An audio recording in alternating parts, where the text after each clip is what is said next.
pessoal, bom dia, tudo bem? Hoje a gente vai falar um pouco sobre conflitos e negociação. É uma tela diferente porque, na verdade, eu baixei uma apresentação da internet há um tempo atrás. Utilizo basicamente a apresentação completa, apenas incluir algumas informações que eu acho que são relevantes.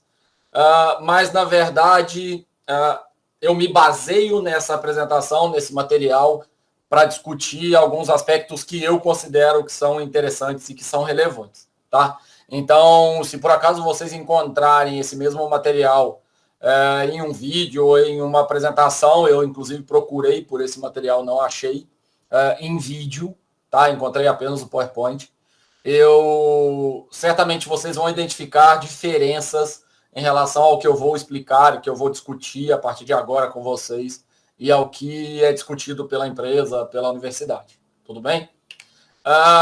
Esse é um material que foi utilizado numa oficina de trabalho para capacitação de supervisores em habilidades de gestão e supervisão do departamento de RH da Unifem. Beleza? Bom, então vamos lá. A primeira coisa... Tem vários vídeos, tem vários estímulos audiovisuais, tem várias mídias indexadas e anexadas à apresentação. Eu preferi não colocar cada uma das mídias aqui, mas deixar apenas o link para que vocês acessem, porque quando se trata de uma aula presencial, a gente pode avaliar tempo, coisas desse tipo, passar ou não o vídeo e gastar um tempo discutindo a respeito de cada um dos vídeos, ok? Nessa dinâmica agora eu não vou passar os vídeos, vou apenas falar um pouco a respeito de cada um deles para que a gente possa dar prosseguimento. Se você está assistindo esse vídeo depois, a minha recomendação é que você pause, abra uma nova aba, uma nova janela do navegador e assista esse vídeo, porque com certeza vai ser interessante para você acompanhar a discussão e as questões que a gente vai conversar a respeito. Bom, primeiro aspecto é em relação à percepção.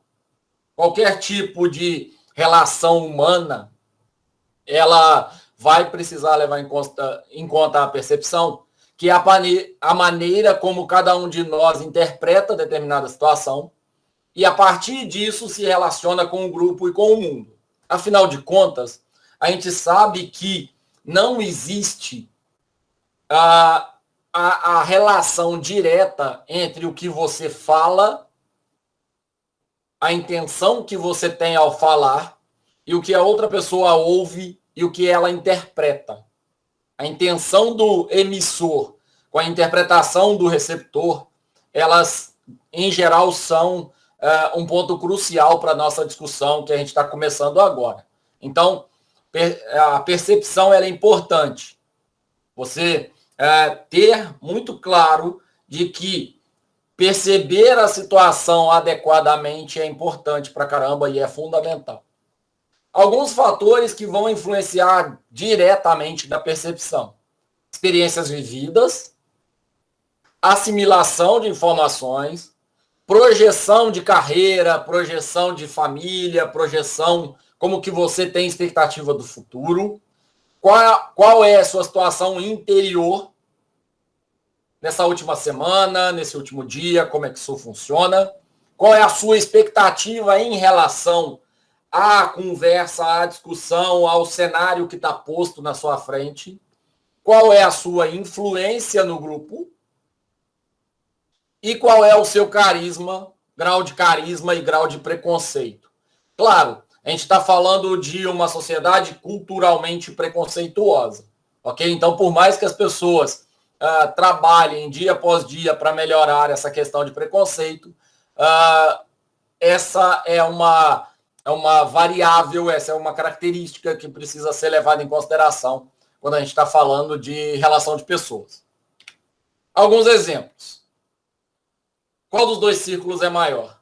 O central na imagem à esquerda ou central na imagem à direita?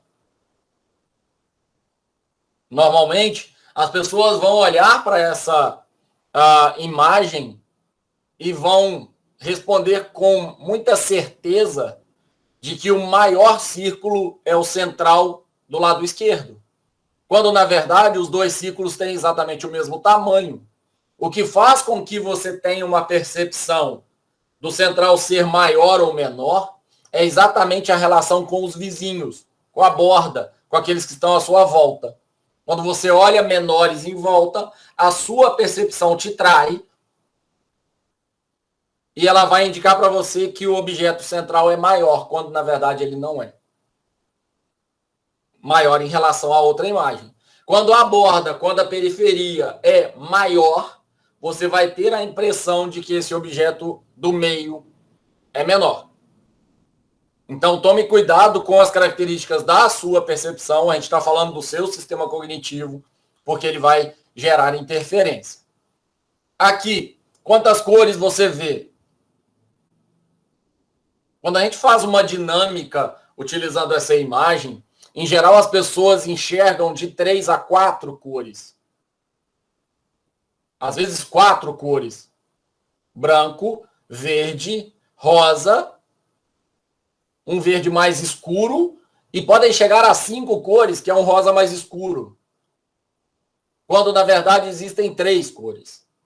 O branco, que quando está em volta do verde, ele parece que o verde é um pouco mais claro. Quando está em volta do rosa, ele parece que o rosa é mais claro. E quando você coloca verde e rosa próximos, tanto você tem a impressão de que o verde é mais escuro, quanto você tem a impressão de que o rosa é mais escuro. Portanto, apesar das pessoas em geral imaginarem e perceberem nesta imagem 5 cores, na verdade ela está composta por 3 cores em quadradinhos, formando uma matriz. Quantos rostos você vê nesta imagem? Essa é uma imagem famosa, conhecida, talvez alguns de vocês já conheçam, mas é uma imagem onde você consegue identificar 3 rostos. O rosto de uma senhora, onde a boca dela está aqui, o queixo um pouco protuberante. O rosto de uma criança, de uma jovem, que é esse rosto menor, colocado aqui. A parte superior é o cabelo dessa jovem. E se você olha para o outro lado, tem o bigode, o nariz e a boca de um senhor.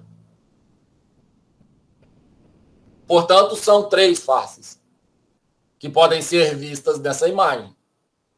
Algumas pessoas vão enxergar uma das imagens, algumas pessoas vão enxergar 2. Isso é reflexo de uma característica cognitiva, de uma questão de foco atencional e de percepção que cada um de nós temos. O que é mudar? O que é mudança? É tornar diferente do que era.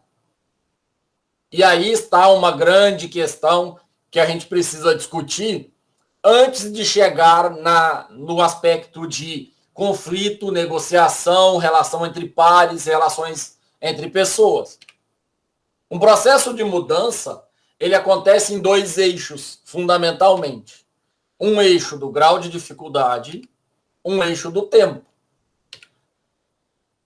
Quanto maior conhecimento, atitude, comportamento individual e comportamento grupal.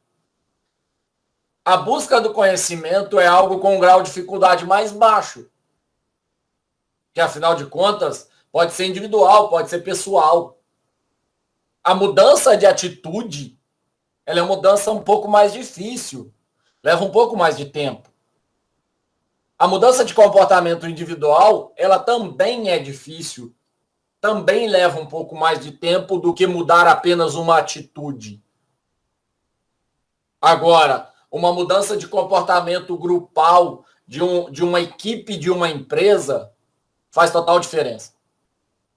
Precisa todo mundo estar engajado, todo mundo estar na mesma página, como se diz no linguajar de empreendimentos, e você precisa que exista, a partir desse engajamento, um interesse, uma participação para a mudança de um comportamento grupal. Isso leva tempo, tanto de convencimento quanto de mudança, e isso tem um grau de dificuldade alto, porque, obviamente, você está lidando com muita gente e você está lidando com situações que envolvem impactos individuais em atitudes, em nível de conhecimento e coisas desse tipo, ok? Tem que ser participativo. Quanto mais participativo, quanto mais colaborativo, melhor vai ser o resultado. Quanto mais impositivo, mais difícil. O processo impositivo, ele tem um grau de dificuldade extremamente alto, porque você não convence os seus colaboradores, os seus pares, os seus colegas a participarem. Você impõe, seja usando salário, seja usando alguma restrição de férias, seja usando algum tipo de poder por causa do cargo que você ocupa. Você pode até alcançar o resultado, mas é um resultado momentâneo. É um resultado que não se mantém. Quando é participativo, é muito mais fácil. É muito mais rápido. E você vai ter o engajamento, a colaboração de cada uma das pessoas e o resultado vai ser muito interessante.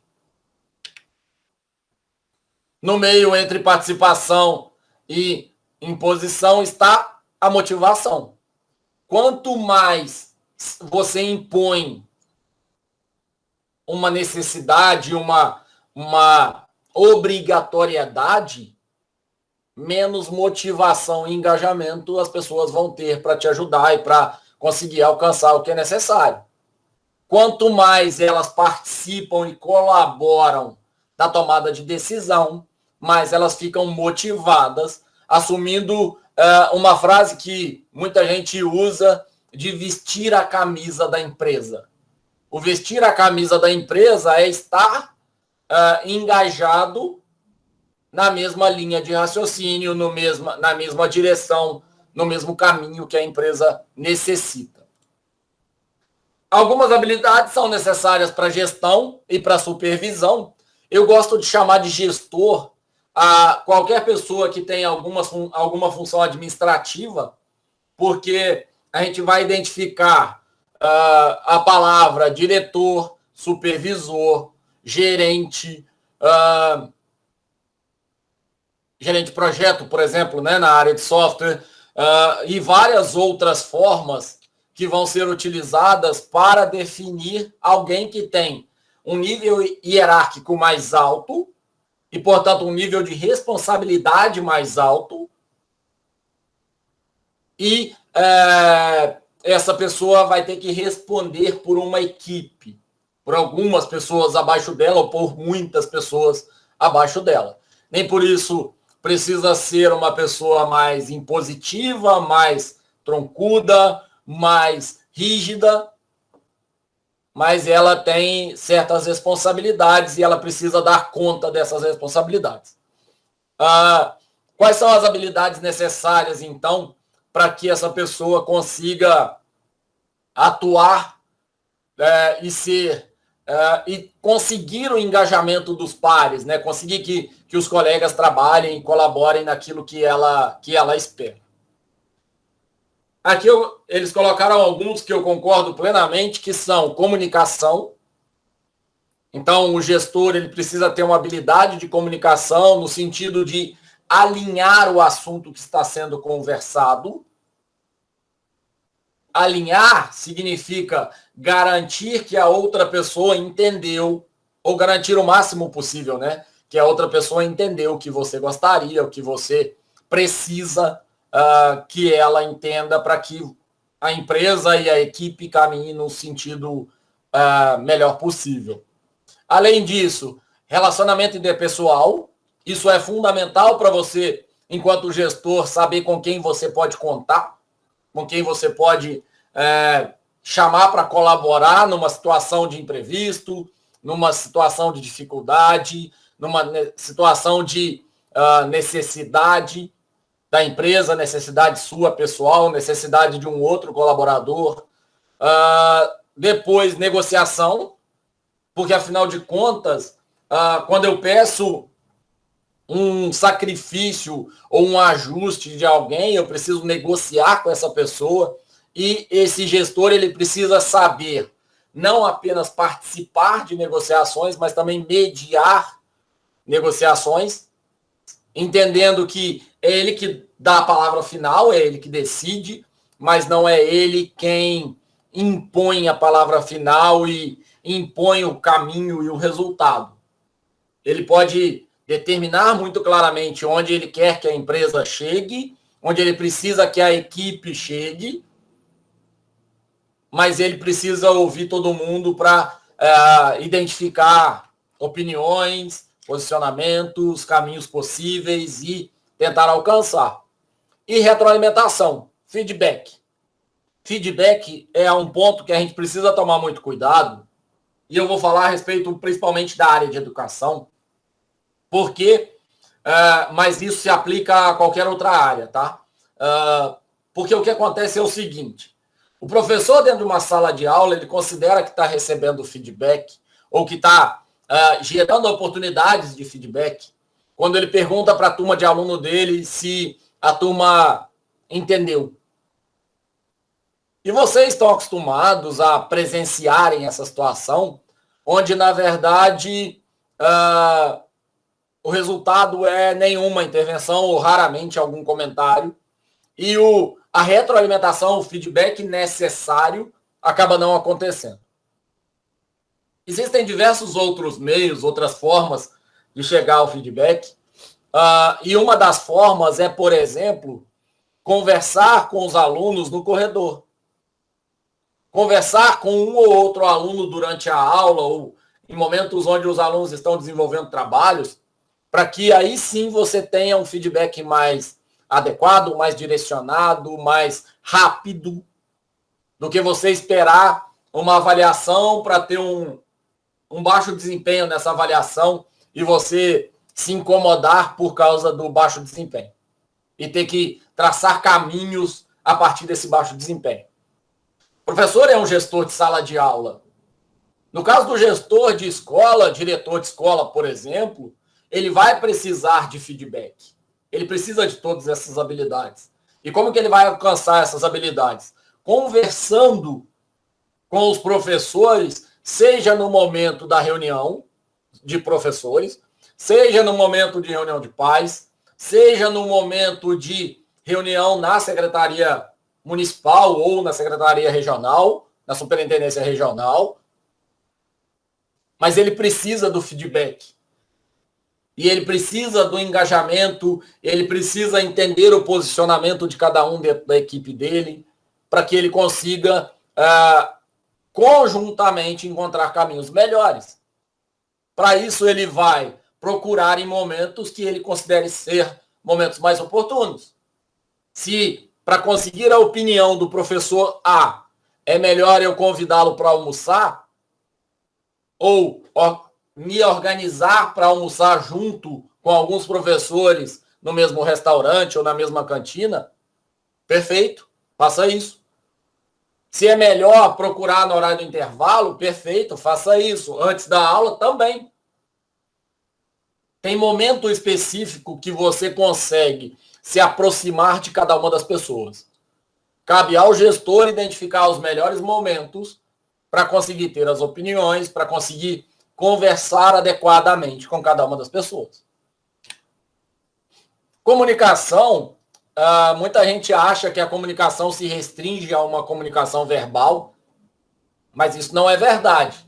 Existe a comunicação verbal, mas existe todo um outro arcabouço, um outro aspecto de comunicação. A comunicação verbal vai ter dificuldade quanto às palavras, quanto ao nível de abstração e quanto à variedade de sentido. Por exemplo, usar uma mesma palavra em contextos diferentes, se eu tenho liberdade para brincar com um colaborador usando determinados termos, numa reunião, utilizar esses mesmos termos pode pegar mal, pode ser ruim, pode ser inadequado. Então, você tem, primeiro, dificuldade quanto às palavras, Dificuldade quanto à abstração das palavras, ou seja, você assume que as pessoas conhecem minimamente do assunto que está sendo discutido e às vezes não conhecem. E você tem dificuldade em relação à variedade de sentido. Você está dizendo urgência no sentido de um prazo de uma semana e as pessoas estão entendendo urgência no sentido de um prazo de algumas horas ou de amanhã pela manhã. Então, esse é um alinhamento importante. O significado das palavras não está nelas mesmas, mas nas pessoas. Afinal de contas, o repertório de cada um lhe permite decifrar e interpretar as palavras. Algumas pessoas vão interpretar uma palavra de ordem como uma agressão. Outras pessoas vão interpretar uma palavra de ordem, por exemplo, por favor, dito muito rápido, muito forte dentro de uma reunião, como algo ruim. E cabe ao gestor entender os diferentes pontos de vista e alinhar, adequar a sua fala para que ela seja o mais interessante e o mais produtiva possível. Além da comunicação verbal, falada, existe todo um espectro, toda uma variedade de comunicação não verbal. As pessoas não se comunicam apenas por palavras. As pessoas se comunicam pela roupa, se comunicam pela expressão facial, pelo movimento dos olhos, pelo movimento da cabeça, pela postura e movimento do corpo, pela entonação e ritmo de voz. Se a pessoa está mais nervosa, a voz dela fica trêmula. Se a pessoa está mais calma, a voz dela fica mais branda. Ela pode utilizar também uma voz mais branda, no sentido de deboche. A aparência da pessoa, se ela dá importância para aquilo ali ou não. Se ela está com desleixo. Ou seja, não é apenas a comunicação verbal que é importante quando a gente está falando de negociação. A gente precisa ver a expressão facial, movimento dos olhos, movimento da cabeça, postura. A posição do corpo dos seus alunos na sala de aula faz total diferença, se eles estão prestando atenção ou não. Ele pode estar relaxado e atento, ou ele pode estar relaxado e sonolento, querendo dormir, querendo ir embora.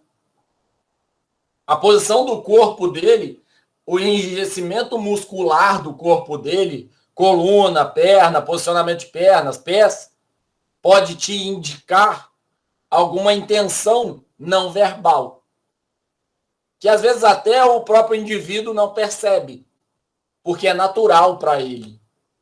Mas você, como gestor, precisa aprimorar esse visual quanto mais você conseguir. Afinal de contas, quanto melhor você conseguir interpretar o ambiente, melhor vão ser os resultados que você vai obter. Vamos lá. Como que funciona o processo de comunicação? Você tem um emissor, um receptor e a mensagem passando de um lado para outro.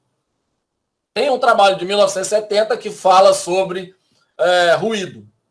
Tá? Então, você tem características de ruído acontecendo principalmente nesse canal de transmissão da mensagem, que pode ser uma transmissão direta, né, falada, falo próximo da pessoa. Posso utilizar o WhatsApp, posso utilizar telefone, posso utilizar a internet, algum tipo de recurso da internet, e-mail, por exemplo, mas tem o ruído associado aí. Em relação ao emissor, quais são os principais problemas? Falta de clareza, excesso de informação. Então, por exemplo, quando vocês estão no trânsito e precisam pedir esclarecimento ou indicação de caminho para chegar em determinado lugar. Se vocês já passaram pela situação onde você para e pede informação, e a pessoa te dá tanta informação que você mais se perde do que se encontra, Vocês sabem muito claramente qual é o problema do excesso de informação. Eu, por vezes, precisei pedir informação e a pessoa vira para a direita, depois 2 ruas você vira para a esquerda, depois você volta, depois você vai ver tal coisa. A hora que ela terminava de falar, eu já não sabia mais qual era o primeiro e o segundo passo que eu precisava realizar. Isso é muito ruim quando você é um gestor, porque o colaborador ele pode não te responder, te indagar, te interromper. Peraí, deixa eu anotar aqui, senão eu não vou conseguir realizar. E aí, uma semana depois ou um dia depois, o resultado que vem para você é um resultado ruim em função de um excesso de informação. Outro aspecto é uso de termo técnico, alinhamento de discurso. Vocês vão reparar que eu uso na minha aula um monte de palavras diferentes para dizer a mesma coisa. Por quê? Porque como eu tenho uma diversidade de alunos na mesma sala, e eu não tenho certeza se vocês vão entender, estar na mesma página, engajamento, colaboração, participação ativa, braço direito. Eu vou precisar usar um monte de sinônimos para tentar ao máximo que alguma das palavras seja melhor entendida e assimilada por cada um de vocês. Então, nós da área de exatas temos um problema muito grande, que é o uso de termo técnico sem que a gente perceba. A gente fala muito em aspectos técnicos da área de computação. E isso acaba atrapalhando o entendimento. Eu falo sobre isso muito fácil porque eu trabalhei em alguns lugares com muitos profissionais de áreas diferentes. Meu trabalho de graduação foi orientado por um coordenador de computação e por um professor da estatística. Meu trabalho do mestrado, eu conversava direto com profissionais da HP, da área técnica, e também com designers, com artistas da área de áudio e de outras áreas. Meu trabalho no doutorado, a minha banca foi composta por um engenheiro elétrico, uma pessoa da comunicação e 3 professores da computação. Depois eu trabalhei na Petrobras em projetos vinculados à engenharia de petróleo. E aí tinha estatístico, inclusive estagiários da área de engenharia de petróleo, coisas do tipo. Tinha, inclusive, setor de linguística. Então, eu tenho essa característica de trabalhar sempre com muitas outras áreas diferentes e tem uma história muito, muito marcante para mim em relação ao uso de termo técnico, que às vezes a gente não repara, não percebe que aconteceu. A gente teve uma reunião com o pessoal da Petrobras, lá em Niterói, e essa reunião estava demorando, porque não conseguiam entender. 2 pessoas que estavam na reunião, um programador e um técnico da Petrobras, não conseguiam se entender, porque elas usavam a palavra variável com significados diferentes. E aí, a hora que eu percebi isso, eu pedi licença para os 2, e aí interrompi e expliquei para os 2 que ambos estavam corretos, mas que variável para o programador significava um espaço para guardar dado, espaço de armazenamento. E para o engenheiro de petróleo significava variação de nível, alteração de nível. A hora que eu interrompi, que eu esclareci isso, a conversa, eles entenderam, começaram a usar outros termos para discutir, e a reunião fluiu, teve agilidade, teve rapidez e não teve mais problemas, entende? Então, assim, às vezes o termo técnico para a gente pode ser um termo técnico que é meio óbvio o significado, mas às vezes nem é tão óbvio assim o significado. Outra questão é, o emissor vai ter uma característica de rapidez. Às vezes ele tem 5 minutos para falar e ele quer resolver o problema sério ali com 5 minutos de conversa, porque ele imagina que o entendimento vai ser rápido. Tá? Isso, ele precisa ter ter muita atenção em cada um desses 4 fatores que eu citei aqui. Existem, claro, como eu disse, diversos problemas técnicos em relação ao canal, ao meio que está sendo usado para transmitir a mensagem. Existem ruídos, existem aspectos de falar alto ou falar baixo. Então, por exemplo, agora eu estou falando numa altura que eu considero ser uma altura mais séria para poder apresentar, mas que para vocês pode estar parecendo que não, ele está falando alto demais. Que bom que a gente tem a possibilidade de ajustar o volume do equipamento, que isso fica mais fácil.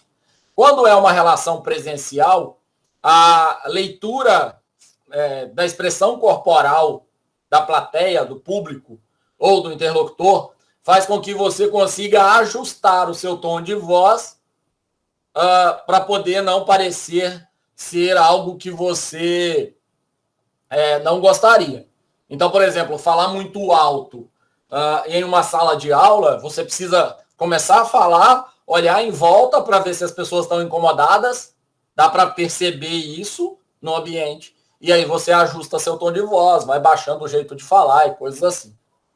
A distância fica um pouco mais complicado, mediado por telefone, mediado por internet, fica sempre mais complicado, principalmente se a gente estiver falando de mensagem de texto. Tá? Mensagem de texto tem um problema muito grande de interpretação e a gente precisa tomar muito, muito cuidado em relação a isso. Passando para o lado do receptor, o receptor ele pode ter falta de atenção, então às vezes o receptor dá aquela voada, né? Sai do ambiente, para de prestar atenção naquilo que está sendo conversado, pode não ouvir, simplesmente, ou pode ter dificuldade de entendimento, porque você está usando excesso de informação, falta de clareza, termo técnico, rapidez, ou por uma questão do próprio receptor. Como é que se melhora esses problemas da comunicação? É com feedback, é com alinhamento e processo, né? Aos poucos você vai conhecendo seus colaboradores, seus interlocutores, e você vai conseguindo conversar com as pessoas de um modo que você consiga rapidamente ter resultado e todo mundo ficar satisfeito e entendendo quais são as características suas e do outro. Então, um passo a passo que eu acho legal é esse aqui. Certifique-se de que a informação é correta, decida quem deve receber a informação. Então, você pode falar do mesmo assunto para 10 pessoas, mas com cada uma das 10 pessoas você precisa encontrar quem deve receber cada informação. Escolha o melhor método de comunicação. Então, para cada uma dessas 10 pessoas, pode ser que para uma delas seja melhor mandar um e-mail, para outra mandar uma mensagem no WhatsApp, para outra pedir alguém para conversar com ela, para outra marcar uma reunião na hora do almoço, para outra encontrar com ela no horário do café, meio que sem querer. Isso você vai precisar avaliar adequadamente. Detalhe, esse diagrama aqui, ele não é específico para gestores, tá? Então, por exemplo, se você está fazendo uma disciplina e precisa conversar sobre determinado assunto com o professor, determine quem deve passar a informação. É preferível que você peça a mudança na data de prova, ou é preferível que que alguém da turma, alguma outra pessoa da turma peça? É preferível que você procure a assinatura do coordenador? É preferível que você vá na escola ou no emprego conversar sobre emprego? Ou é preferível que seu pai, sua mãe, seu tio, um outro colega que já está trabalhando lá te ajude inicialmente? Aos poucos a gente vai começando a identificar qual é a aplicação desse diagrama inteiro na nossa vida. Verifique se a informação foi recebida e compreendida. Como assim? Valide. Pessoal, conseguiu entender? O que vocês entenderam? Qual é a próxima atividade que vocês vão fazer? Ficou alguma dúvida a respeito dessa parte que eu disse? São formas de verificar se a informação foi compreendida. E, principal, acompanhe para verificar que atitudes foram tomadas. Então, assim, recomendo fortemente que vocês tirem um print dessa tela e tenham isso aqui, porque não é demérito nenhum, não é problema nenhum você pedir alguém para buscar informação para você. Não é problema nenhum você encontrar um meio alternativo para se aproximar da pessoa e conversar com ela. Não é nada demais você escolher o melhor horário para conversar com a pessoa, porque, afinal de contas, você procurar a pessoa para conversar num horário ruim, a chance de você ter uma resposta ruim é grande. E você vai ter que ser o tempo todo um gestor para poder escolher os melhores momentos para alcançar os resultados que você deseja e que você precisa para a equipe inteira, ok? Existe um iceberg organizacional. Vocês vão ver tudo que a gente falar de empreendedorismo, de organização, de empresas, de equipes, vocês vão perceber que existe um monte de imagens meio padrões que as pessoas utilizam. O iceberg é uma imagem muito padrão, você vai identificar em muitos cursos, muitas vertentes diferentes. O que o iceberg quer dizer? Que da superfície da água para cima, você vai ter aspectos visíveis. Da superfície da água para baixo, você vai ter aspectos que não são visíveis, mas que são a base para que tudo aquilo se sustente. O que é isso? Você, na parte superior, vai ter pessoas, equipamentos, móveis, controles, estrutura física, que só vão funcionar se houver motivação, percepção, sentimentos, interesses, se as pessoas estiverem engajadas naquilo que precisa ser feito, se você tiver com as pessoas adequadas para trabalhar com aquilo. Se algumas pessoas não estão motivadas, se não têm interesse, não vai render. O projeto não vai para frente. O trabalho não vai para frente se é um trabalho em grupo. Ok? Bom, a gente vai falar um pouco sobre o vídeo 2, da mesma forma que eu falei no vídeo 1. Esse é um vídeo que, se vocês procurarem no Google, vocês vão achar fácil. Chama Hierarquia das Necessidades de Maslow. Deixa eu colocar aqui o vídeo para vocês. Ó. Basicamente, ele vai mostrar essa imagem aqui e vai explicar cada uma das estruturas da imagem. É um vídeo curtinho, 4 minutos e meio. E basicamente o que ele vai falar é o seguinte: não adianta nada você se preocupar com promoção de um funcionário ou com motivá-lo se ele tiver problemas de fisiologia básica. Se ele tiver inseguro, ele não vai se dedicar na tarefa. Se ele tiver questões sociais, de problemas de relacionamento dentro da própria equipe, ele não vai se dedicar, você não vai alcançar resultado. Então, se você precisa de resultados do ser humano, primeira coisa, se está na hora do almoço, talvez seja melhor ele ir almoçar. Talvez seja melhor você fazer uma reunião no almoço.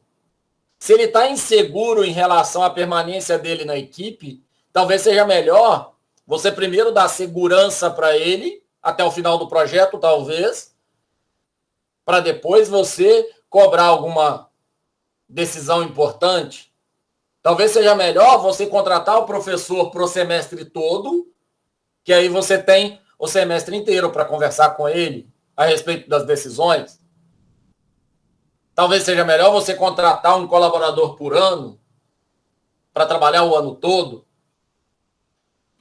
E aí, depois que você tem aspecto de segurança, aspecto de relacionamento social, um clima ameno dentro da sua equipe, você começa a poder trabalhar com autoestima elogiando e reconhecendo a qualidade do trabalho que foi realizado por aquele colaborador, agradecendo por aquele esforço que ele fez quando você e sua equipe precisavam, agradecendo por ele ter encontrado alguém que vai ajudar a equipe inteira. E aí você vai começar a chegar no nível de autorrealização. Não, peraí. Ele vai perceber que vestir a camisa da empresa é interessante, é importante, vai ajudar todo mundo. Ok? Então, recomendo que vocês vejam esse vídeo, porque é um vídeo rápido explicando detalhes da pirâmide de Maslow, mas eu estou comentando rapidamente aqui a respeito dele, porque eu acho que é interessante para vocês conhecerem. E aí a gente passa para falar um pouco a respeito das diferenças individuais. Claro que existem muitas diferenças individuais. Estou só separando aqui dois grupos, porque eu acho que são os dois grupos mais comuns e que são gatilhos, são princípios para vocês pensarem num monte de outras coisas. Então, por exemplo, diferenças individuais inatas. Etnia, sexo, condição física. Isso vai fazer diferença na equipe? Isso alguma dessas características é motivo de separação? Então, por exemplo, homens sentam mais próximo da janela, mulheres sentam mais próximo do centro da sala ou da porta. Homens sentam mais do lado direito da empresa, daquela sala da empresa, preferem ficar mais de um lado ou de outro. As pessoas que são mais magras ou as pessoas que são mais obesas preferem ficar com o monitor em determinada posição ou na outra posição. Professores mais magros ou mais gordos são mais dão aula mais acanhado, né, mais quieto em determinado lugar da sala. Ou essa não é uma característica relevante no seu grupo?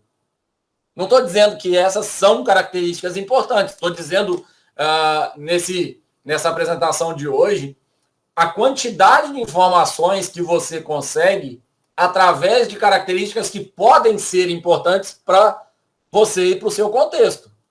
Em outros contextos, pode não fazer a menor diferença ser homem ou ser mulher. Pode não fazer a menor diferença ser mais magro ou mais gordo. Ser mais alto ou mais baixo. Ter o cabelo liso ou crespo. Mas você, como gestor, precisa identificar as características inatas que podem gerar algum tipo de início de conflito para que você saiba lidar com elas. E lidar com elas vai ser dar a vez a cada uma das pessoas, entender o lado de cada uma das pessoas e sempre atuar de modo colaborativo, participativo, tentando conduzir para a situação ser resolvida. Existem, claro, diferenças individuais adquiridas. Se é de uma família tradicional da cidade ou não, qual é a escola que estudou, qual é o nível de alimentação que mantém, qual é a situação econômica. Será que aquele colaborador que chega num carro importado gera alguma diferença na sua empresa, na visão de outros colaboradores ou não? Será que algumas pessoas vão desconfiar se ela está ganhando por fora, se ele está ganhando por fora porque ele tem um carro melhor ou uma casa melhor? Ou isso, no seu contexto, não faz sentido? Será que ser de uma família ou de outra vai gerar uma conversa a respeito de ter conseguido um emprego porque foi indicada pelo tio, pelo primo, pelo parente, ou não? Será que ter estudado em determinada escola faz uma diferença grande ou não? Ah, não, mas ele se formou em tal lugar. Ah, não, mas ele estudou em tal lugar. Ela estudou em tal lugar. Isso faz diferença? Isso é alguma coisa que gera um mal-estar dentro da equipe? Você precisa avaliar e entender. Pode ser que sim. Características principais do comportamento humano. Proatividade e sociabilidade. O que é isso? Indivíduo proativo é sempre muito bem visto porque é um indivíduo que busca solução. Está sempre tentando achar caminhos. Sociabilidade é um indivíduo que tenta ter um consenso, tenta conversar com todos e lidar com o social. Motivações e necessidades diferentes. Cada pessoa tem motivação e necessidade diferente. Cabe ao gestor identificar se aquilo vai ajudar na condução do grupo ou não. A necessidade de um colaborador de uma mesa nova ajuda a empresa ou atrapalha? A necessidade de uma pessoa da equipe, de um estagiário ou de um novo profissional, ajuda ou atrapalha?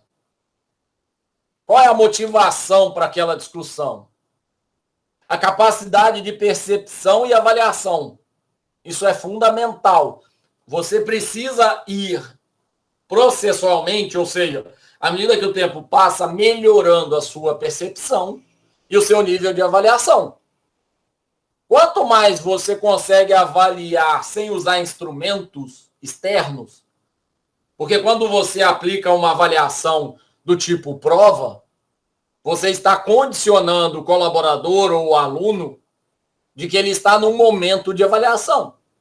Quanto mais você faz uma avaliação contínua, com múltiplos olhares e com múltiplos pontos de entrega, melhor vai ser a avaliação que você está realizando. Qual é a capacidade de pensar e escolher? Como é que você lida com a capacidade de pensar e escolher? Tem aquele colaborador que sempre que você pede uma opinião, a opinião dele vai para o mesmo lado? Seja a favor, seja contra, seja tentando forçar uma linha de atuação ou outra. Separa isso. Deixa essa característica separadinha, bonitinha.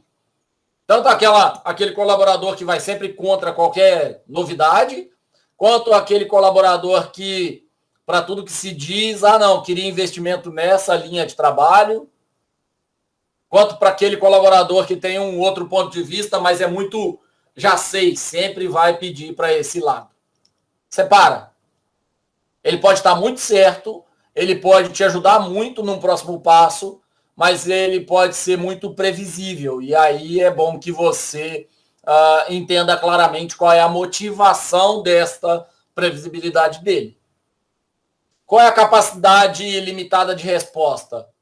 Você tem pessoas que têm capacidade limitada de resposta? Você faz uma pergunta hiper complexa a respeito de abertura de uma filial e a resposta da pessoa é sempre sim ou não. Ela não consegue desenvolver, elaborar, transformar isso, colocar isso em algo mais completo, mais complexo. Você precisa estar atento a isso também. Existem, claro, as diferenças entre gerações. Não adianta imaginar que cada uma das pessoas vai ter exatamente o mesmo ponto de vista, porque o ponto de vista vai ser diferente em relação à faixa etária, ao ano que essas pessoas nasceram. Por quê? Porque quando a pessoa nasce e ela tem a infância dela em determinado cenário, a gente precisa ficar muito atento ao cenário. Qual era o meio de comunicação na época que essa pessoa nasceu? Telefone. Dependendo da época, o telefone era caro pra caramba. Dependendo da época, ter telefone em casa era muito interessante, mas era muito caro. Depois se popularizou o telefone em casa. Depois virou telefone móvel, celular. Depois esse telefone móvel vira smartphone. E aí chega num ponto onde o telefone de casa já não tem mais tanto interesse assim. Porque você sai barato, o preço é bem mais baixo, tem um telefone no bolso. Estou passando dessas 3 gerações aí, tá? Baby Boomer, X, Y, Z e Alpha. Estou seguindo isso para frente. Meio de transporte. Como é que era o meio de transporte?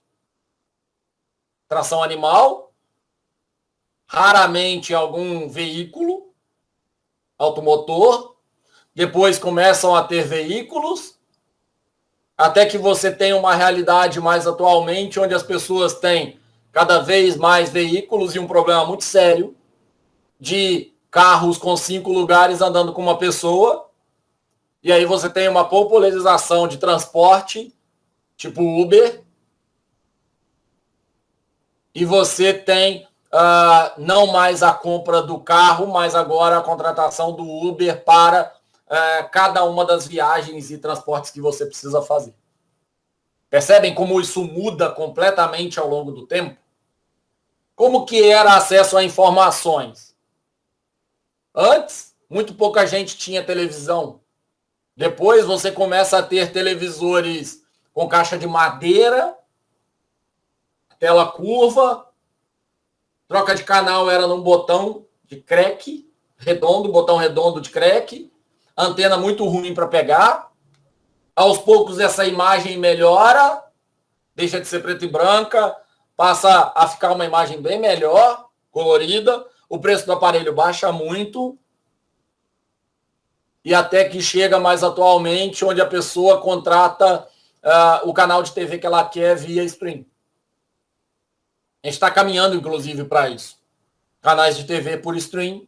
Na verdade, mais do que isso, a gente está caminhando para as pessoas terem o programa que elas querem assistir, sendo apresentado por quem elas querem assistir. Elas têm um poder de escolha de quem que ela quer ouvir. Os jogadores, os adolescentes, ultimamente, acompanham muito o stream de jogadores. São como amigos que estão jogando numa tela do lado, enquanto o adolescente está jogando na tela aqui da frente. Isso é muito comum. Outras questões vão variar muito de música, de formas de entretenimento, de viagem, de poder aquisitivo de moeda, de acesso a tipos diferentes de alimentação, que antes era muito natural, depois se torna muito artificial. Ou seja, você precisa, enquanto gestor, perceber que você está lidando numa mesa de trabalho, num ambiente de trabalho, com pessoas de gerações muito diferentes. Se a gente está falando no gestor educacional, a situação é ainda pior, porque ele tem obrigatoriamente crianças e adolescentes de diferentes faixas etárias para ele poder conviver. O gestor de uma escola de creche, ele está convivendo com crianças muito pequenas e com pais, por vezes, muito jovens. Um diretor de uma escola de ensino fundamental 1 está lidando com crianças de 6, 7, 8, 9, 10 anos. Em fase de pleno amadurecimento.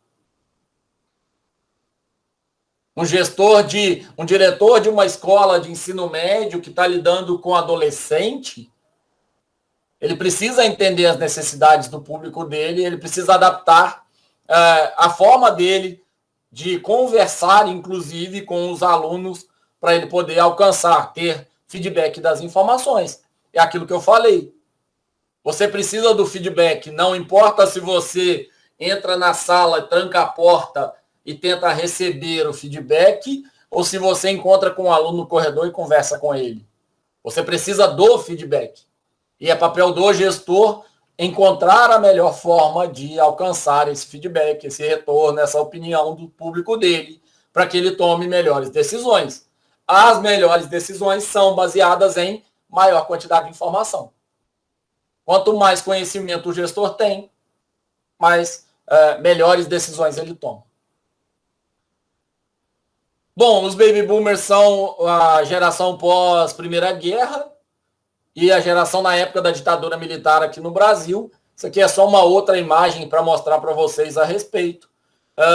Claro, existem definições diferentes quando a gente fala de gerações, mas o que é importante, o que é fundamental que vocês percebam é que quando vocês forem conversar com um professor, com uma professora, com um diretor, com uma diretora, vocês vão precisar entender qual é qual era a infância dela e qual é a base de conhecimento que ela tem em função de quando ela nasceu, de como ela se informava e tudo isso que a gente conversou agora.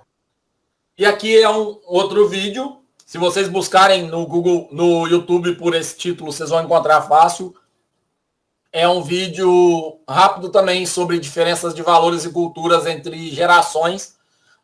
Tem uns 20 minutos. E é interessante para vocês verem realidades.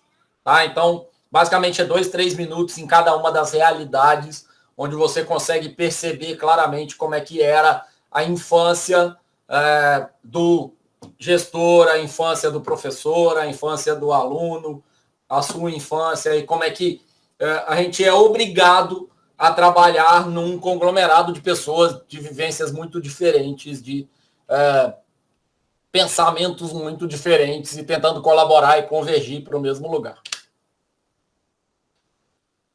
Não vou discutir muito isso aqui, mas basicamente, se a gente pega e compara as gerações, colocando aqui na frente a geração alfa e a geração nativo digital, né, que é pós-2000,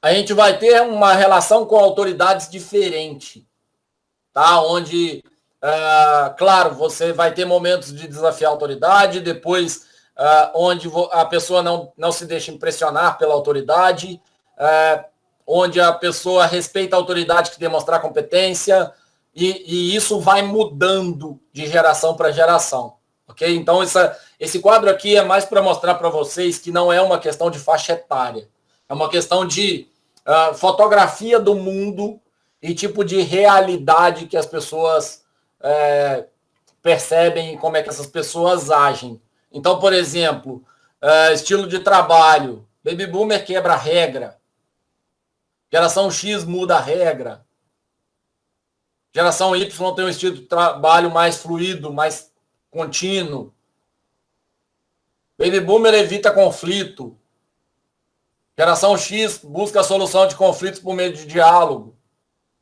geração Y gosta de debater, desafiar o outro para ter compromisso. Então, assim, claro que não é exatamente desse jeito.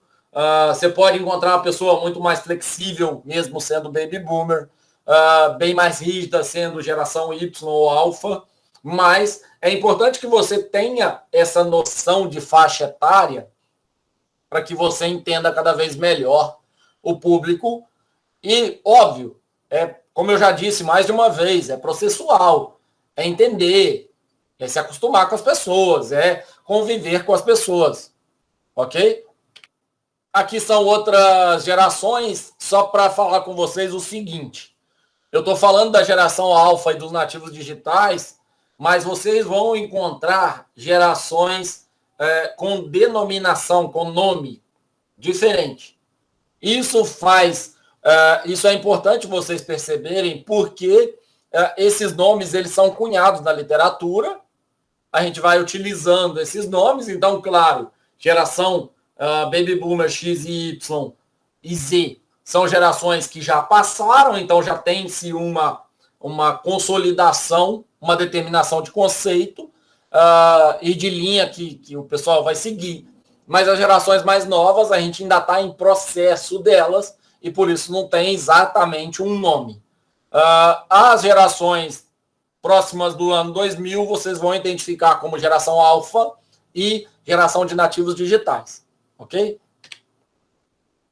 E aí a gente vai chegar finalmente na parte de gestão de conflito e negociação para falar diretamente como é que funciona. Primeira coisa conflito e negociação existe sempre, em todo lugar, em todo cenário, e ele parte de um impasse, o que necessariamente não é algo ruim. Impasse é uma disputa por posição. Ok? O que é um impasse? É uma situação embaraçosa da qual é difícil sair bem, ou seja, um bico sem saída. O impasse ocorre quando as partes não abrem mão de suas posições, não cedem ou não compõem uma solução para suas divergências, ou seja, você tem uma disputa de lado A, lado B, seja com uma, duas ou mais pessoas em cada um dos lados, e por ser um gestor, você precisa lidar da melhor forma possível com uma situação dessa. Algumas recomendações. Ao se deparar com impasse, analise o que impede o consenso. São sentimentos não reconhecidos? São interesses, necessidades, desejos e preocupações não contemplados? O que a outra parte ganha com o impasse? É um impasse apenas para ganhar tempo? Então, por exemplo, vocês já devem ter passado por isso. O professor diz que quando terminar o conteúdo vai marcar a avaliação e aí os alunos começam a se revezar fazendo perguntas para não terminar o conteúdo. Porque, óbvio, se não terminar o conteúdo, vai demorar mais até a avaliação. Nesse caso, dentro de sala de aula, ganhando tempo. Mas pode ser na empresa. Quando terminar esse projeto, eu vou te trocar de função. Vou lutar para não terminar o projeto. Ou vou lutar para terminar o projeto logo, para eu trocar de função logo. O que a outra parte ganha com o impasse? Tempo. Aumento de poder. Ela fica mais poderosa porque ela conseguiu ganhar de outra pessoa que está, entre aspas, disputando com ela um cargo, uma função, uma ascensão, alguma coisa assim. Uma tentativa de pressão para satisfazer seus interesses. Um impasse não solucionado evolui, na maioria das vezes, para um conflito. Então, o impasse precisa ser bem conduzido. E a gente chega na gestão de conflitos. Já conseguimos entender que o conflito nasce de um impasse, que é uma disputa, que pode ser uma disputa muito sadia, mas pode ser uma disputa com interesses que o gestor conhece ou que o gestor não conhece. O que é um conflito? Eles são positivos ou negativos? Identifique aspectos positivos e negativos de um conflito. O conflito nem sempre é algo negativo. Ele pode contribuir muito para o crescimento da empresa, para o engajamento da equipe. Uma derrota de um time de futebol, vocês já devem conhecer histórias que da derrota o time ressurgiu. Ou seja, esse conflito, no final das contas, foi positivo. A briga entre competidores ou membros de uma equipe que, na verdade, está direcionada para um resultado muito positivo, de crescimento. Isso acontece. Qual é a definição de conflito? É um desacordo ou desentendimento entre pessoas ou grupos, tá? Não precisa ser de um para um, pode ser de um para muitos ou de muitos para muitos. Provocado por falha na comunicação, por isso que eu comecei a falar lá atrás da importância de entender e alinhar a comunicação, opiniões divergentes, e aí eu não estou falando só sobre pontos de vista diferentes, estou falando de fato sobre uma pessoa que tem uma opinião divergente, diferente, antagônica da outra, interesse antagônico, pressão temporal, você pode ter conflito porque o prazo está estourando, expectativas diferentes, problemas pessoais, claro, e mais um monte de outras coisas. Então, o conflito é um desentendimento ou um desacordo provocado por algum motivo. Qual é a visão tradicional de um conflito? Todo conflito é ruim e deve ser evitado. A solução é ter uma equipe harmônica e trabalhando coesa, cada vez mais interessada num objetivo em comum. É causado por falha na administração ou por provocadores de problema. Então, se tem conflito é porque o administrador não trabalhou direito ou porque alguém veio só para arrumar problema. Desagrega a organização e impede o bom desempenho. é preciso administrar e eliminar o conflito. O conflito é ruim, tem que ser retirado. O desempenho organizacional ótimo requer a eliminação total do conflito. Essa é a visão tradicional. Ok? Conflito é um problema, só atrapalha e não pode existir. Qual é a visão atual? O conflito é inevitável. Então, você vai gostar mais de algumas pessoas e menos de outras. Você vai concordar mais com determinadas opiniões e menos com outras. Traduzindo, o conflito é inevitável. Ele surge de muitas causas. Estrutura organizacional, diferença de objetivo, diferença de percepção e valor, disputa poder, falha na comunicação, problema de relacionamento e mais um monte de outras coisas. O conflito contribui para o desenvolvimento da organização. Em geral, ter conflito, ter uma certa disputa, não é ruim. O trabalho do gerente é administrar o conflito de modo que ele não prejudique a evolução da empresa e buscar soluções para conseguir um desempenho ótimo na organização. Vocês devem conhecer várias histórias de brigas entre jogadores de futebol. Eu falo de futebol porque isso se torna público aqui no Brasil. Mas tem um monte de história de briga entre colaborador de empresa. E essas brigas fazem com que, por exemplo, uma empresa, um dos colaboradores crie uma empresa, o outro colaborador crie outra. As duas daqui a pouco começam a colaborar e coisas relacionadas a isso. Na computação, inclusive, a gente tem umas histórias famosas disso, né? Vocês devem lembrar. O desempenho organizacional ótimo requer um nível de conflito moderado. Olha a diferença. Para se ter um desempenho ótimo, o melhor possível, é preciso que haja um nível de conflito. Afinal de contas, com essa disputa, você vai ter resultados melhores. Quais são esses níveis de conflito? Percebido, ou seja, é um conflito que as pessoas percebem que ele existe.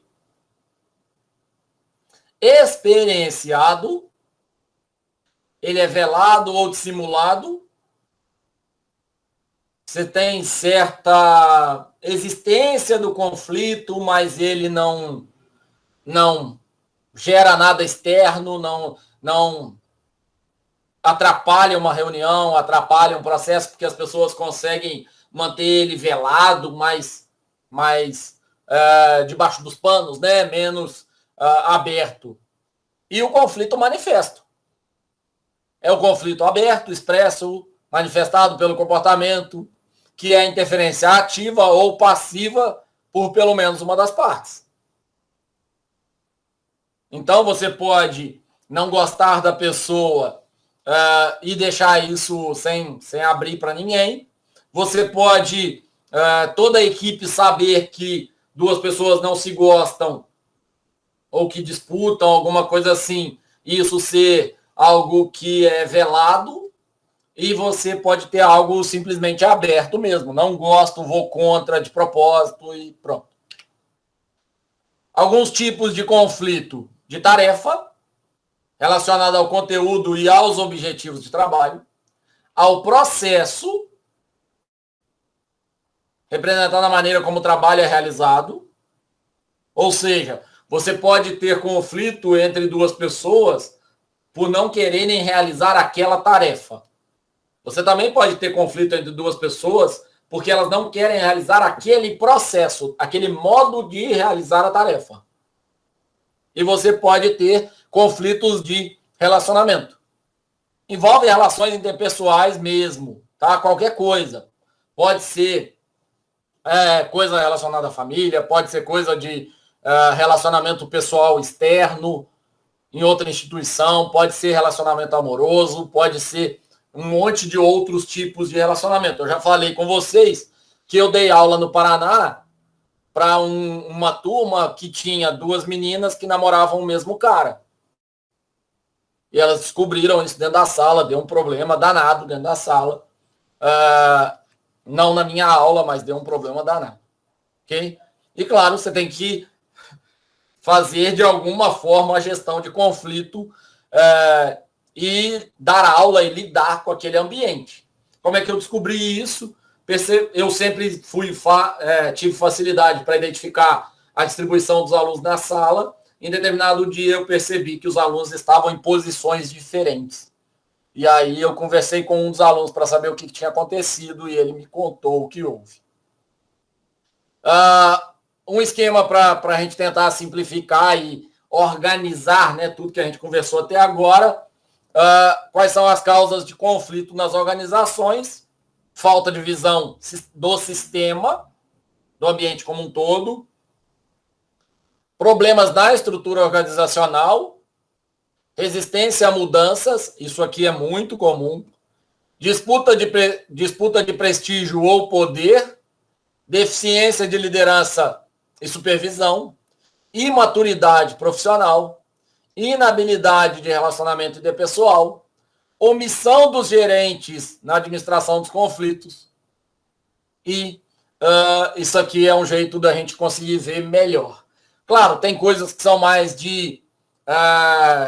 mais pessoais, tem coisas que são mais estruturais, tá? Então, disputa de poder e prestígio é mais esse grupo aqui da direita, omissão da administração é mais esse grupo aqui à esquerda, mas o conflito ele vai ter, em geral, influência de todos os lados.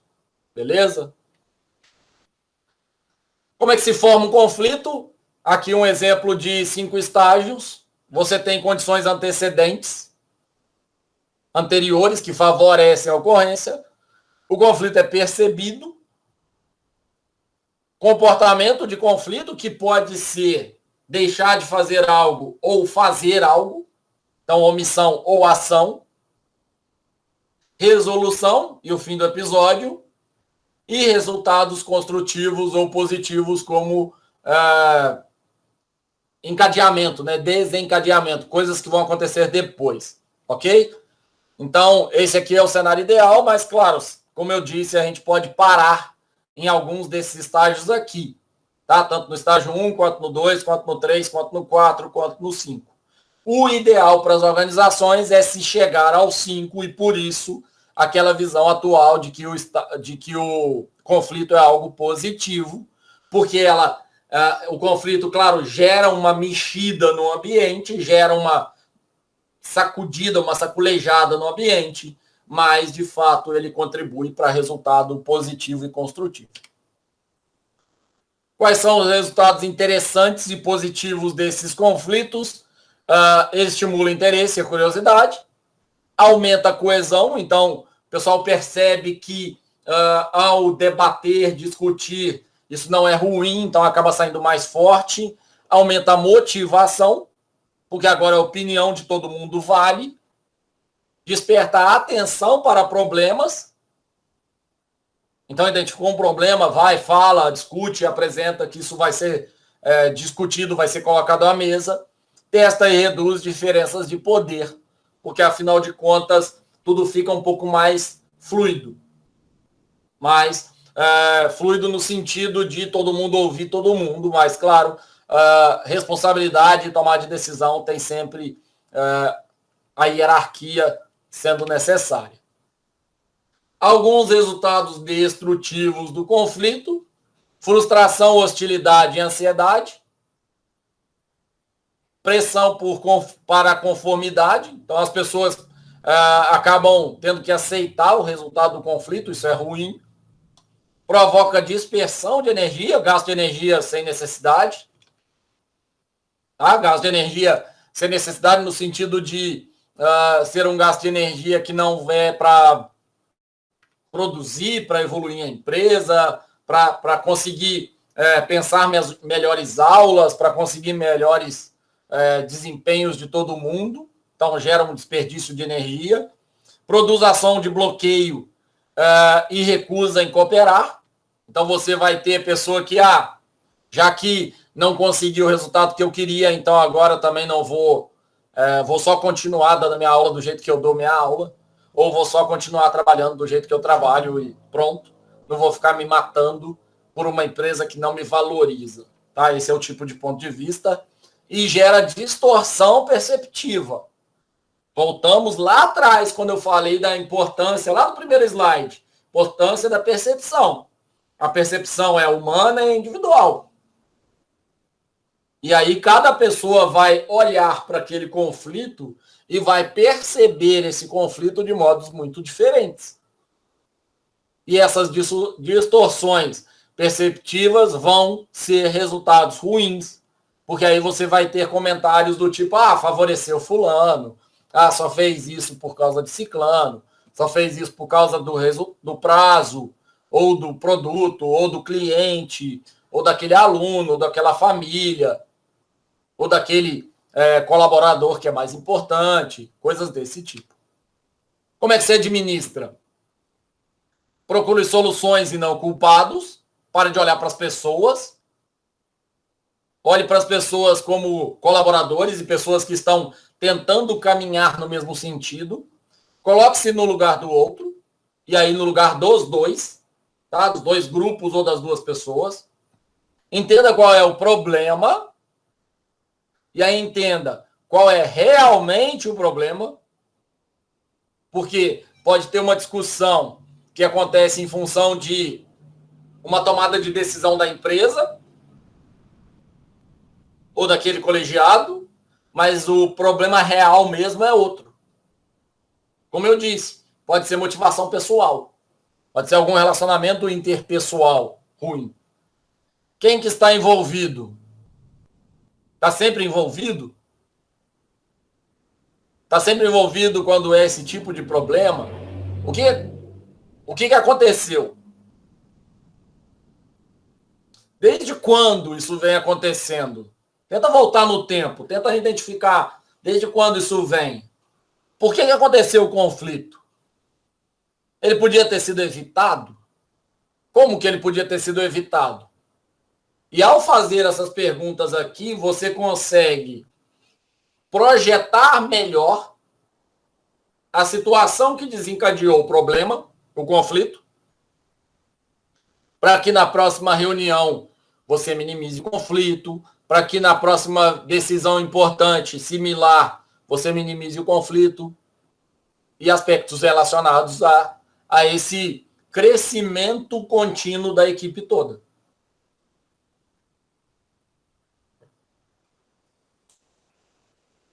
Argumente, mantenha um clima de respeito, isso significa, se for necessário, imponha a sua autoridade para manter um clima de respeito.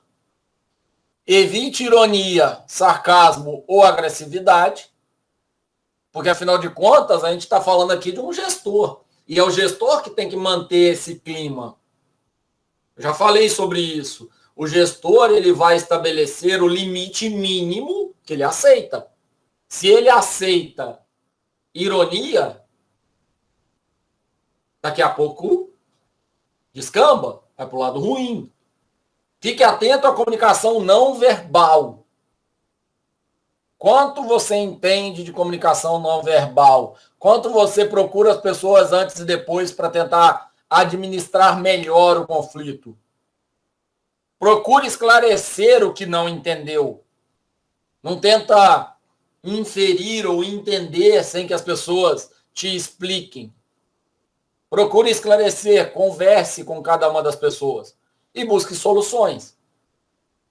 À medida que você busca a solução, você, claro, vai perceber que as pessoas te olham diferente, já que você não busca culpado, você busca a solução. Qual que é o estilo mais adequado de conduta? Depende da situação. E aí você tem algumas frases que são interessantes. Duas cabeças pensam melhor que uma. Em situações onde colaborar é importante, sim. Junte seu inimigo. Se acomodar e juntar um inimigo vale a pena para essa situação? Tem casos em que sim. É o caminho do meio? Tem casos em que sim. Deixa como está? A gente discute isso depois, daqui a um mês? Tem casos em que sim. Mostre a sua força e garanta a sua posição? Tem casos em que sim. Qual que é o estilo mais adequado? Depende da situação. É uma situação onde você precisa se impor? Se imponha. É uma negociação onde é possível encontrar o caminho do meio? Encontre. Não tem um padrão, não tem um gabarito onde estão lá escritas todas as possíveis situações e qual é a melhor resposta, qual é o melhor jeito para agir. Você, como gestor, o tempo todo está tentando fazer com que a equipe caminhe para o melhor lado possível. Minimizando conflitos com os colaboradores e os subordinados. Por que eu chamo sempre de colaboradores? Porque subordinados geram uma noção de hierarquia, de superior e subordinado. E eu não gosto em nada dessa nomenclatura superior. Tá? Eu prefiro sempre usar colaboradores e gestor, porque ele é gestor de equipe. E isso funciona muito melhor e isso traz um engajamento, uma aproximação muito melhor com todo mundo. Afinal de contas, se a gente está falando da existência de conflitos, a gente está falando que cada pessoa tem opinião. Quando elas dão as opiniões delas, a gente está falando em colaborar no processo de crescimento da empresa. Pode colaborar gerando um conflito e a gente precisar resolver o conflito? Pode. Mas isso é importante a gente ter essa noção de colaborador e gestor, ok? Inclusive, essas são nomenclaturas mais atuais quando a gente fala de administração de equipes e coisas do tipo. Como é que minimiza conflito? Descubra as metas pessoais e profissionais dos seus colaboradores e esclareça suas expectativas para os seus colaboradores, defina parâmetros de controle no sentido de acompanhamento. Tá? Não é que você vai punir a pessoa, é que você precisa ter um acompanhamento o mais próximo possível para você conseguir lidar com a equipe. Ah, mas eu consigo lidar com a equipe sem parâmetro? Não. Tem que ter entregável, tem que ter prazo, tem que ter algum momento onde você vai lá, ou então a informação vem até você. Senão você não consegue acompanhar de perto, tão de perto quanto necessário, a equipe. Use erros como oportunidade de treinamento e dê feedback positivo. Como assim? Vou juntar esses dois últimos itens. Quando você elogia, quando você reconhece, você está gerando no seu colaborador um engajamento, uma dedicação maior ao trabalho, à atividade, à tarefa, aquilo que ele está realizando. E você pode identificar os erros como oportunidade de treinamento. Então, ele errou, você precisa cobrá-lo? Ok, mas é muito mais importante você instruir do que cobrar. Então, você pode dizer, olha, identifiquei isso aqui como uma falha nossa e consegui identificar esse curso aqui, esse treinamento, que é uma oportunidade para a gente crescer como equipe. Ou seja, você vai certamente melhorar o resultado da empresa como um todo, da equipe como um todo, se você age nas duas pontas. Tudo tem lado bom e lado ruim, tudo tem erro e acerto. E o gestor precisa trabalhar adequadamente com cada uma dessas informações. Coloque-se no lugar dele, analise os seus padrões de pensamento. Não leve problemas para ele, leve soluções. Então, se você é funcionário, se você é subordinado, se você é colaborador, ou se você é estagiário, o que você tem que levar para o professor, supervisor, ou para o diretor da escola, ou para o diretor da empresa? Analisar os padrões de pensamento dele, os horários dele. Não levar problema, levar solução. Daniel, mas como assim? Ao invés de você chegar para ele e dizer, olha, percebi uma dificuldade no sistema, Você já chega para ele, isso aconteceu comigo, inclusive, num dos projetos lá da Petrobras. Ao invés de levar que o sistema não seria tempo real, eu primeiro fui conversar com toda a nossa equipe de programadores, do laboratório inteiro, dos outros projetos todos, e aí eu cheguei para a coordenadora geral e falei, olha, a gente está com um problema. Eu fiz um teste, o sistema não é tempo real, e a gente precisa resolver. Consegui encontrar uma possível solução. Mas eu preciso do funcionário tal, do colaborador tal, por 30 dias. E aí ela primeiro desconfiou do problema, eu provei para ela que o problema existia, ela me cedeu o colaborador que estava em outro projeto por uma semana. Aí a gente provou para ela que o caminho era promissor, que ia dar resultado. E aí depois ela nos liberou ele mais 2 semanas para conseguir trabalhar no projeto. Ou seja, não leva apenas o problema, leva o problema e algumas possíveis soluções. Não precisa que o gestor acate a sua solução, a sua proposta, mas precisa que você leve propostas para ele. Mantenha-o informado tanto sobre o que você fez, quanto sobre o que planeja fazer. Ouça e observe, consulte-o sobre política e critérios e não haja como rolo compressor. Mantenha feedback constante. Porque, afinal de contas, se você mantiver o gestor tendo essa sensação de superior, de organização, de acompanhamento fino do processo, ele vai te ajudar, ele vai ser seu parceiro, ele vai valorizar a sua atuação, porque ele percebe que você não está passando por cima dele. Ok? Essa é uma situação muito ruim, quando o superior, quando o gestor percebe que alguém da equipe está passando por cima dele, pulando ele na hierarquia e indo para alguma outra pessoa. Minimizando com os pares. Ajude seus colegas a encontrarem suas metas pessoais e profissionais. Estabeleça um ambiente de cooperação.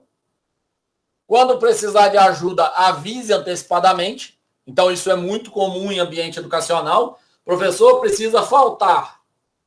Ao invés dele levar para o gestor, vou precisar faltar, ele já conversa com o colega e ele leva para o gestor o seguinte, pessoal, seguinte, vou precisar faltar semana que vem, mas já conversei com um colaborador tal que vai me substituir. Está resolvido. Depois eu devolvo a aula para ele. Aí o gestor vai virar e falar, ok, concordo. Ou então, não, peraí, ele não é o melhor, eu precisava que fulano de tal trocasse. Aí ele traz uma terceira pessoa para a cena. Entenderam como é que é? Se a gente leva solução e problema cada vez mais antecipado, a gente tem muito pouca dificuldade, muito pouca dor de cabeça no projeto todo, no sistema todo, no trabalho todo. Cultive canais informais de comunicação. É aquilo que eu disse. Ao invés de você mandar o e-mail, às vezes é melhor você conversar no corredor. Às vezes é melhor você estar no café e bater um papo com a pessoa a respeito, sondar se é melhor se aquele caminho é o melhor e coisas desse tipo.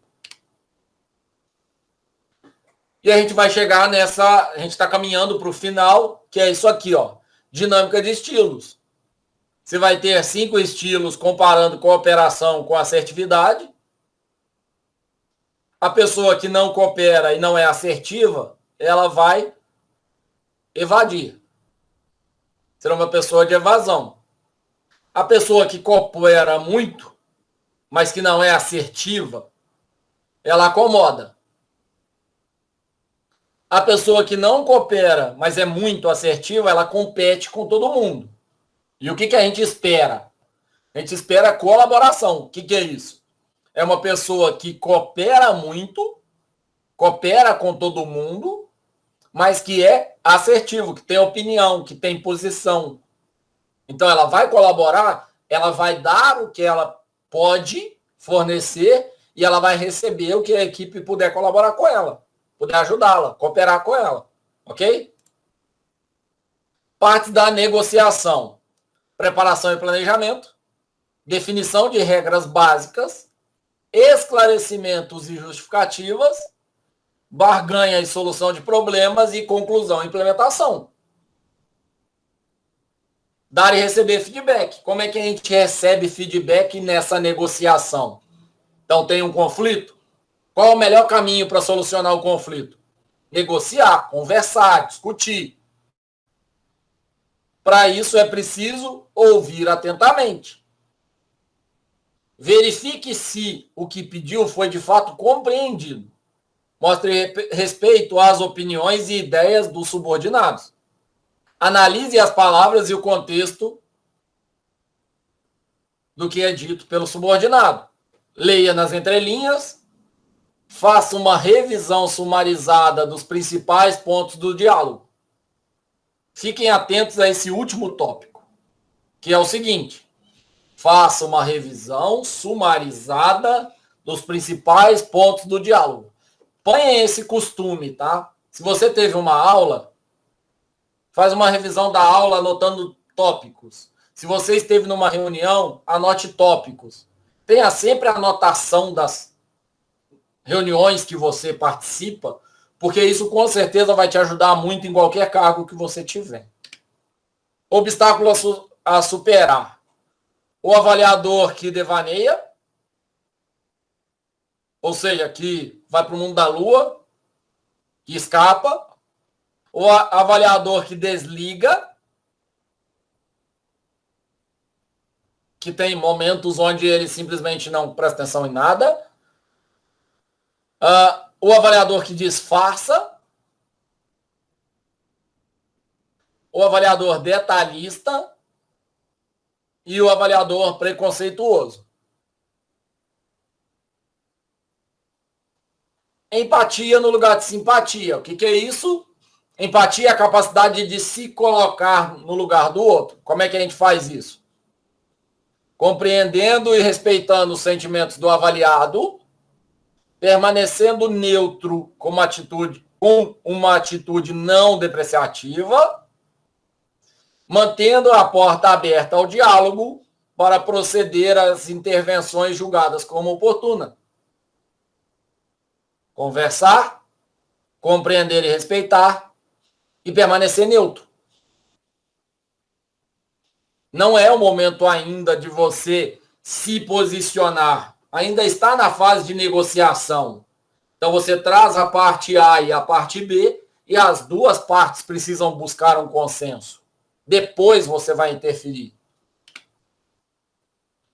O avaliador distraído. Então cuidado com o ambiente distraído, com ruído, para não desviar a atenção do diálogo. O avaliador ganha-perde. Então cuidado com situações onde você só ganha ou só perde. Tem que ser um processo de ganha-ganha.